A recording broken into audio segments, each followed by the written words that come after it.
Hello kids, welcome back to my channel and let's start today's exercise which is exercise 4.1 का question 6। In previous video मैंने बोला था कि fifth question is the last question, बस sixth question भी था, मुझे नहीं पता था। ठीक है, तो इसको सॉल्व कर लेते हैं। एंड अगर आपने मेरी चैनल को सब्सक्राइब ना किया हो तो फटाफट से सब्सक्राइब कर लो, बेल आइकन भी प्रेस कर लो। ठीक है, let's start today's video. And like भी करना मेरी वीडियो को, I want more likes for my videos. तो Irfan says that he has 7 marbles more than the 5 times the marbles Parmeet has. Irfan has 37 marbles. Take M to be the number of permits marbles.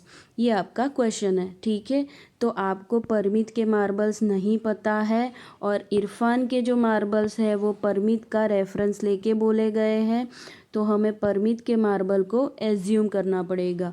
वो उन्होंने बोला है परमित के marble को आप क्या assume करो, एम।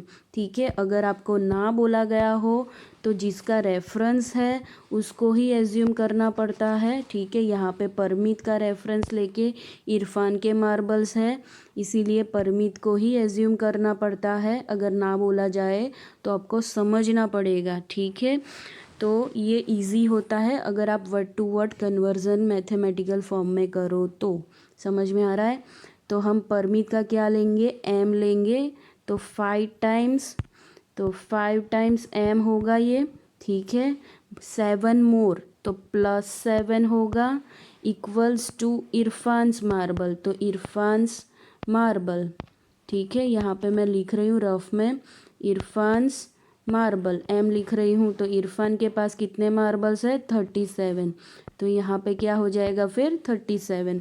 तो ये इक्वेशन रफ फॉर्म में मैंने बताया है, अभी अच्छे से लिखते हैं इसको। ये लिख लिया है स्टेटमेंट हमने। Irfan has 7 marbles more than 5 times the marbles Parmit has. यहाँ पे हम लिखेंगे इरफान्स मार्बल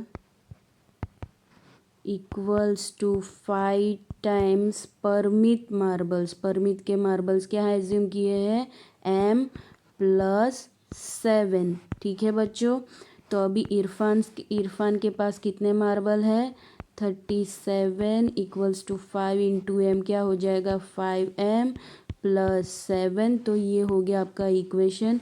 इसको आप ऐसे भी लिख सकते हो 5m +7 इक्वल्स टू 37। ठीक है, आप ऐसे भी लिख सकते हो, because if a equals to b then b equals to a, it is commutative. You can write this way also और दिस वे ऑल्सो। समझ में आ रहा है? इसीलिए ये मैंने उलट पलट भी आप कर सकते हो। ठीक है, सो ये है first example of question 6 solve for you. If you want to take screenshot of it you can take it, it is very easy. Question 2 is Lakshmi's father is 49 years old. Lakshmi के पिताजी की उम्र क्या है, 49 years old. He is 4 years older than 3 times Lakshmi's age. तो इसको हम यहाँ पर ही इजीली बना सकते हैं। तो अभी उसके फादर की एज का रेफरेंस क्या दिया गया है, लक्ष्मी की एज। तो हमें किसको एज्यूम करना पड़ेगा, लक्ष्मी की एज को। समझ में आ रहा है? अभी आप छोटे हो इसीलिए ये लोग आपको बोल रहे हैं कि लक्ष्मी की एज को आप वाई ईयर्स एज्यूम करो, बट जब आप बड़े हो जाओगे तब ये नहीं देंगे, इसीलिए आपको अभी से सीखना पड़ेगा कि किसको एज्यूम करना है। ठीक है, तो यहाँ पे बोला गया है take Lakshmi's age to be y years, तो हम वाई ईयर्स लेंगे। तो ये जो लिखा है वो स्टेटमेंट लिखेंगे हम। He means Lakshmi's father is 4 years older than 3 times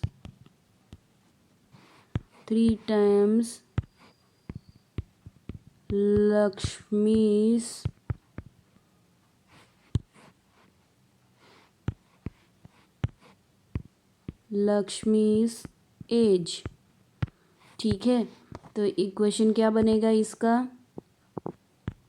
he means Lakshmi's father. ठीक है, तो इस इक्वेशन क्या बनेगा, 49 equals to 4 + 3 times Y, because Lakshmi की जो एज है वो उसके 3 टाइम्स प्लस 4 इक्वल्स टू उसके फादर की एज है।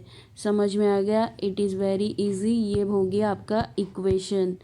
आप अगर वर्ड टू वर्ड करोगे तो इजीली हो जाएगा। ठीक है, तो ये हो गया हमारा। Question is the teacher tells the class that the highest marks obtained by a student in the class is twice the lowest mark plus 7।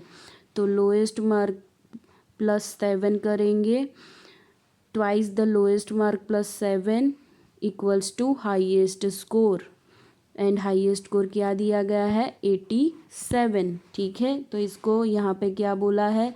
Lowest score को एज्यूम करना पड़ेगा, because 87 is the highest marks and twice the lowest mark which is L plus 7 is the highest mark.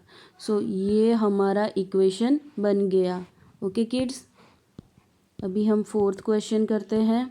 4th is the last question and it is very important question. आपको exam में भी ये पूछ सकते हैं। ठीक है, in an isosceles triangle the vertex angle is twice इधर base angle, let the base angle be in degree. ये आपको एज्यूम करना है, बेस एंगल को बी इन डिग्री एज्यूम करना है, because measurement of angle degree में होता है।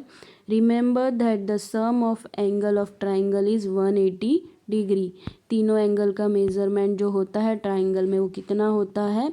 180 डिग्री। ठीक है, आपको पता ही होगा। यहाँ पर मैं एक ट्राइंगल ड्रॉ कर रही हूँ, ये आइसोसेलेस नहीं है बट एज्यूम इट आइसोसेलेस है। ठीक है, because I am not using very fancy software, so ऐसा ही दिखेगा ये। ठीक है, तो this angles are called base angles. So as ये ट्राइंगल आइसोसेलेस ट्राइंगल है तो ये दोनों एंगल सेम होंगे। समझ में आ रहा है? तो इसको हमें क्या एज्यूम करना है? B degree. ठीक है, और ये जो ऊपर वाला एंगल है वो होता है वर्टेक्स एंगल।